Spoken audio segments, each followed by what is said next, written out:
everybody. Welcome to OG Chat, our new segment that Lauren Purcell suggested, and we created it. Lauren is my co-host. Hey, Lauren. Hey, Vlad. How are you? Fine. Thank you. And tell everybody about your idea of OG Chat.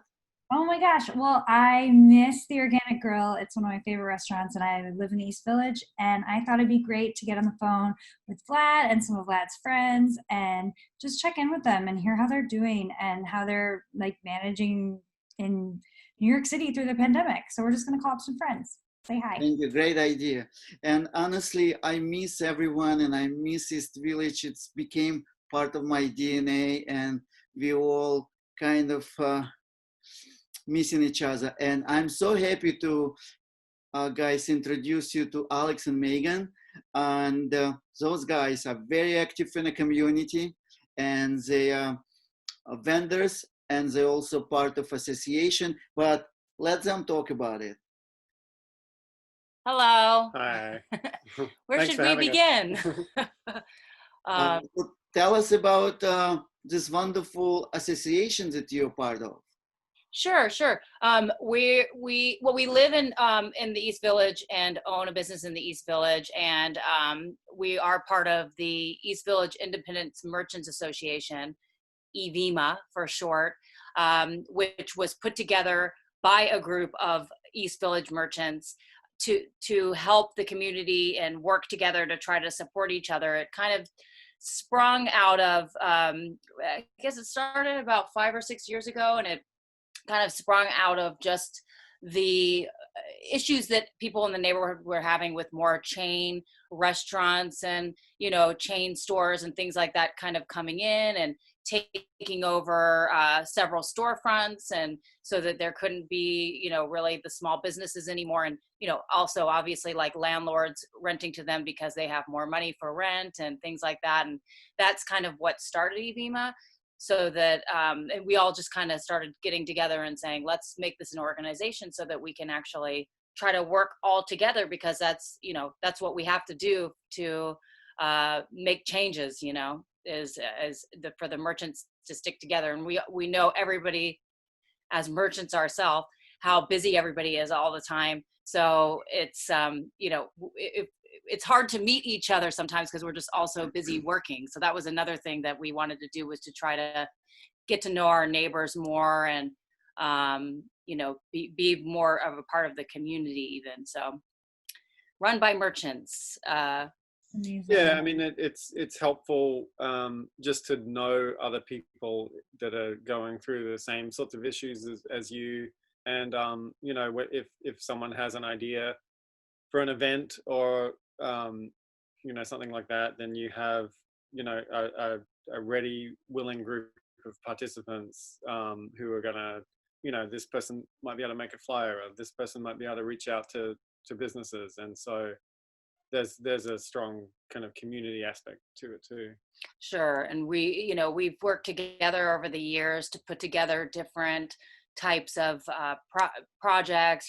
People will bring ideas to the table, or we're always open to, new merchants from the neighborhood of small businesses coming in and saying they want to do something. And then when they do, we try to work together to see if we can make it work by reaching out to local organizations to try to get grant money, or that kind of a thing. So one of the last projects we did as a group was the 100 Gates project, where we got a grant to paint the gates and give the artists, the local artists, money to come in and paint gates in the East Village. They had done this down on the Lower East Side with the Lower East Side Partnership, and we were able to get a grant to do that here in the East Village as well. So, those kinds of projects that just make the neighborhood feel better and help us all network with each other and help everybody out. And obviously with the times as they are right now,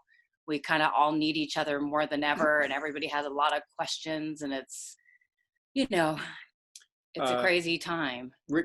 How many members are there? How many in the association?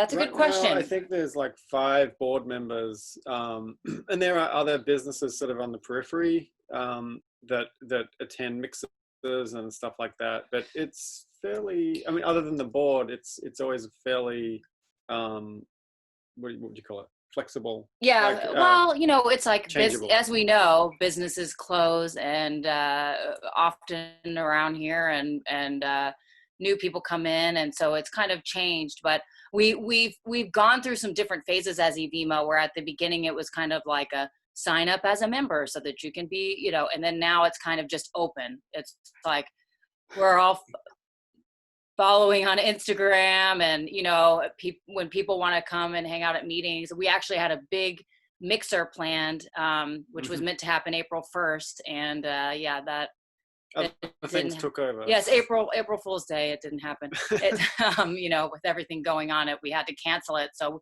we've been kind of gaining more momentum. I think sometimes people get a little freaked out because they're like, "What do you want from us?"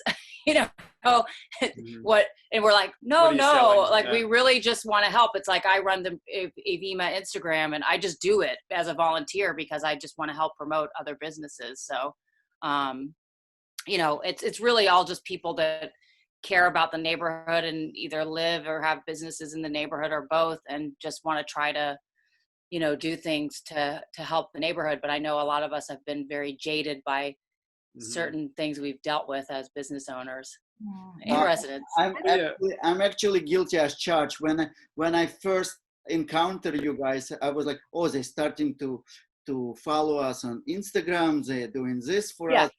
So they probably want me to join. And I was anticipating this, like, where's the sales pitch is going to come? Right.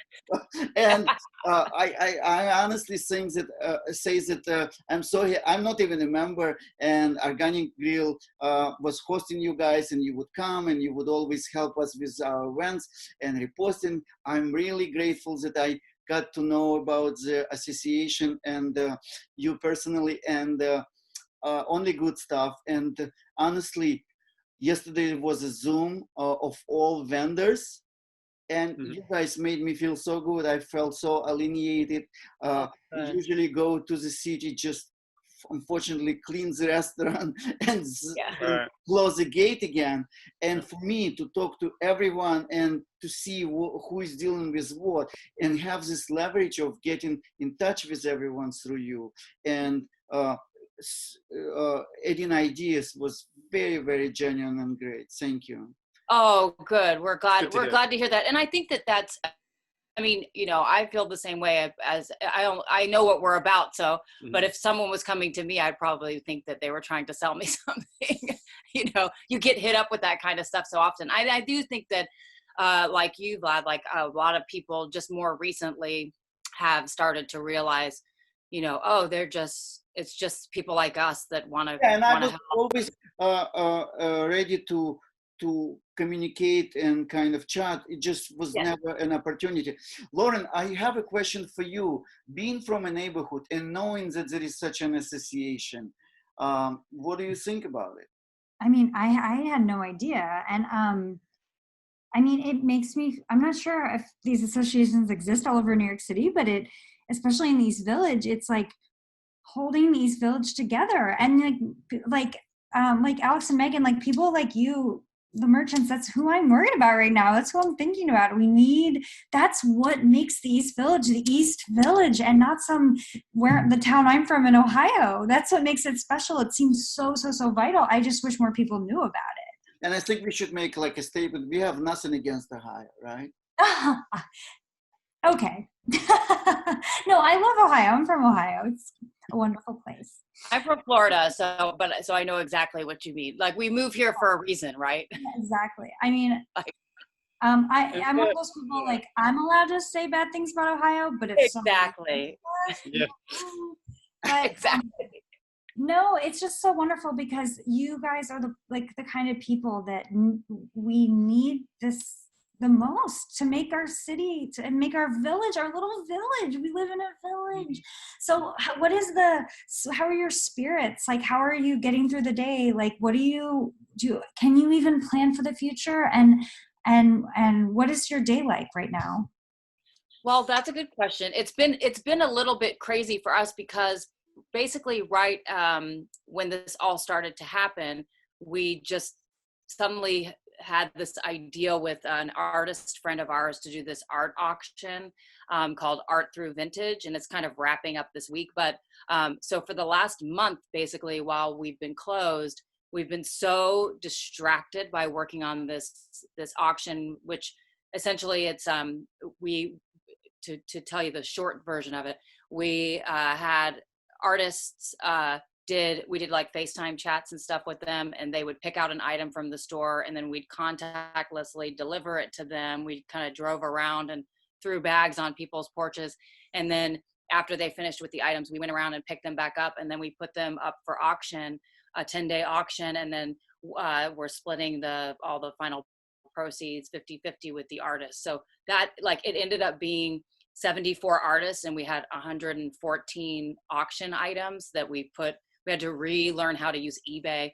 It's been like, so we've been pretty distracted by that. But to tell you the truth, it's like this week is kind of, with the auction closing and everything, it's kind of, we're like, okay, back to reality. And obviously, like, through this time, we've dealt with our landlords, and we actually have a second store that we did open in Florida that my brother was running, that will be closing.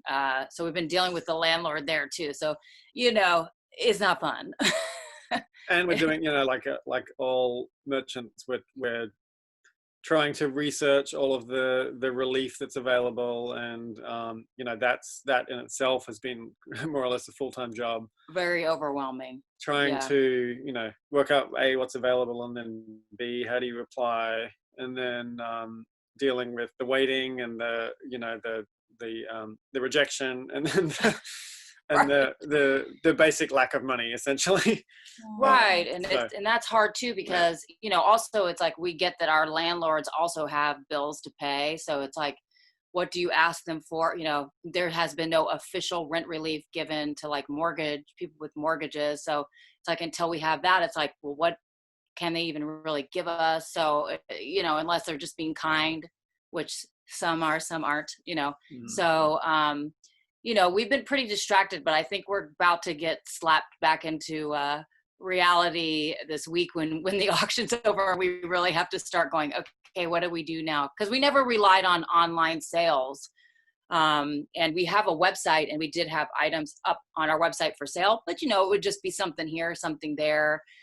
We have way more stuff in the store. So now it's like, you were always relying on like experience and communication with customers who would actually exactly. It's the same I can say about Organic Grill. We did some deliveries, but we always were proud of experience that we deliver to people, just sitting down in atmosphere. We all have to change. I'm really curious, with this auction, it's such a positive thing that you created for all the artists, not just you. Was it successful? It's been great. It's been great. Yeah, we've been. We had a few items that didn't sell, but overall, I mean, I've been so impressed with the turnout. It just all happened so fast, and we feel like, I mean, the artists all felt really good about it. Like, I mean, I think we're still figuring out, after fees and this and that and shipping and everything, how much money did we and the artists actually make. That's like what we're figuring out this week. Right. Our hope was to try to make enough to pay a month of rent, do you see the perspective in this? Like, do you see that merchants want to do more?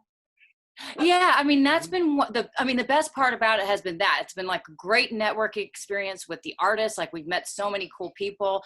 And just today, we were talking about, like, maybe we should make this a regular thing. Maybe we just, we always have art with, vintage on vintage, like on our website, or we make it like every few months we have a new batch of stuff, or, so that'll be our next thing to be distracted with.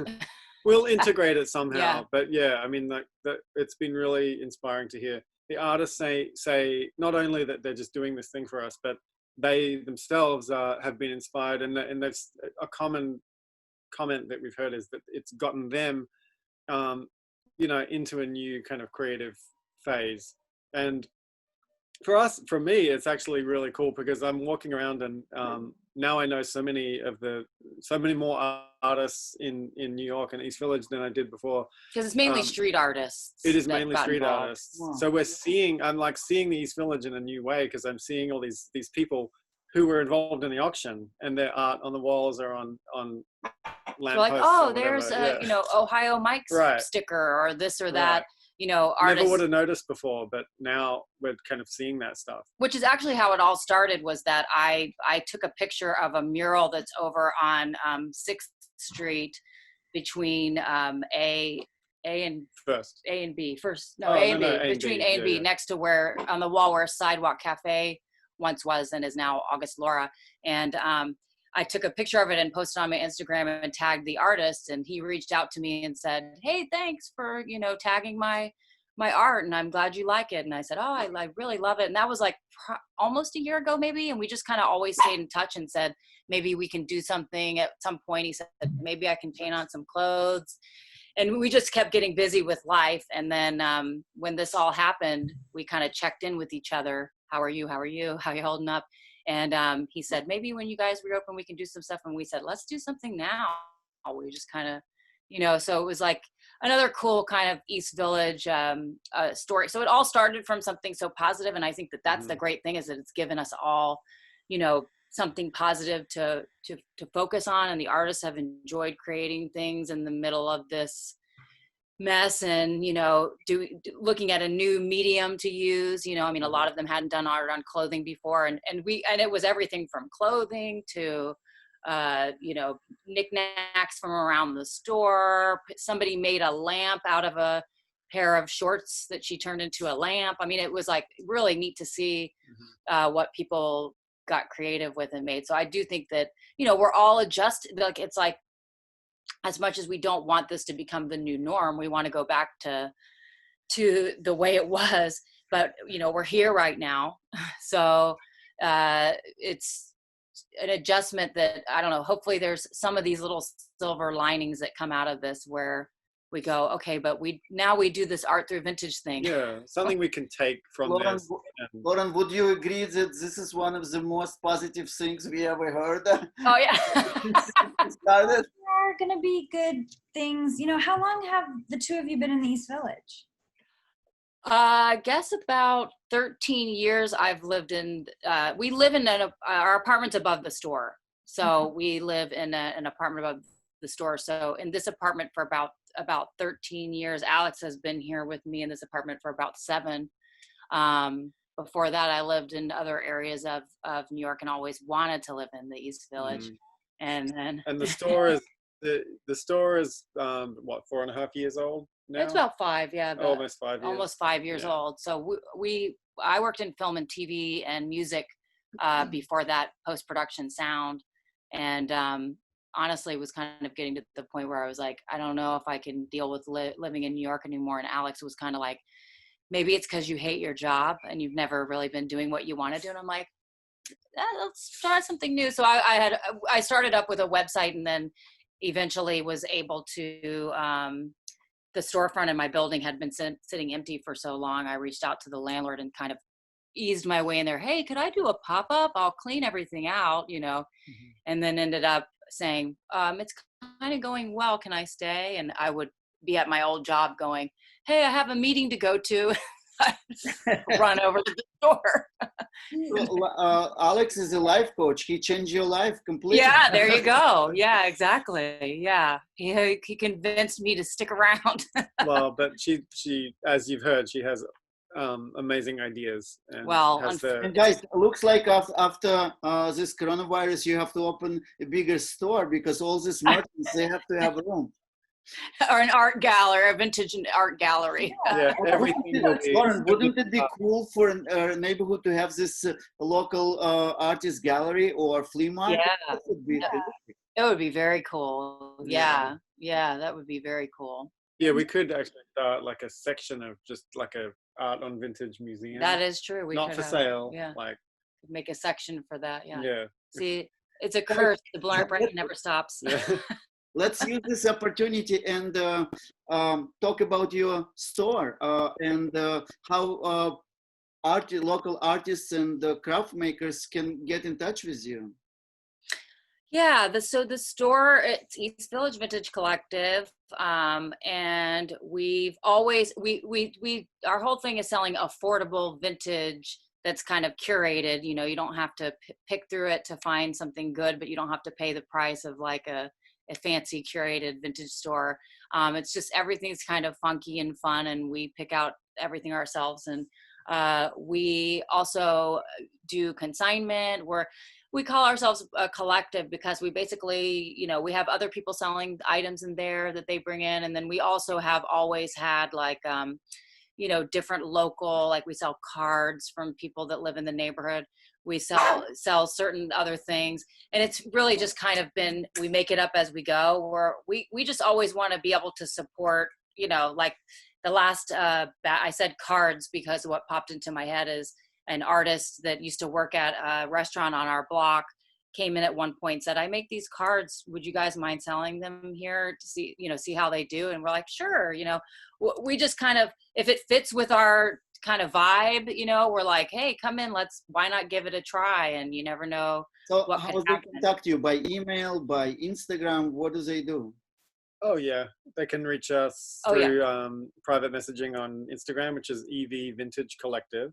Yes. Or email. Yes, and our website is eastvillagevintagecollective.com. They can also email us that way, or evvintagecollective@gmail. So EV Vintage Collective, because it's too long for Instagram or email. So EV Vintage Collective. I'm looking at your website now, and I want everything. Oh, thanks. Well, I know where you're taking your husband next, huh? Yeah. Oh my God, so many fun dresses and blouses. Thanks. Well, we'll be putting a lot more stuff up soon. Yeah, once the auction's over, we'll be photographing a lot more. Yeah, we're scrambling for that to do that. Thank you so much for joining us. It was a very, very interesting. We really appreciate your work at association, your being business and East Village. Thank you very much. We really appreciate you. And so anything good for me in the store I should work? Oh yeah. Oh, we'll find you something. Yeah, you got to come visit after we reopen. Oh boy, we're going to have a bash, huh? Yeah. Yeah, we'll trade you because, you know, we're both vegetarian, so we'll do a trade. Big burger. Yeah, we've been wanting to do the burger challenge. Yeah. Oh boy, guys, thank you very much. You're great. I really appreciate. Here's my shout out to Lauren Purcell. Thank you very much. Great co-host, and it was OG Talk, OG Chat, and thank you. We'll hope to get back to you soon, guys. Thank you so much. Thank you. Appreciate Bye. it.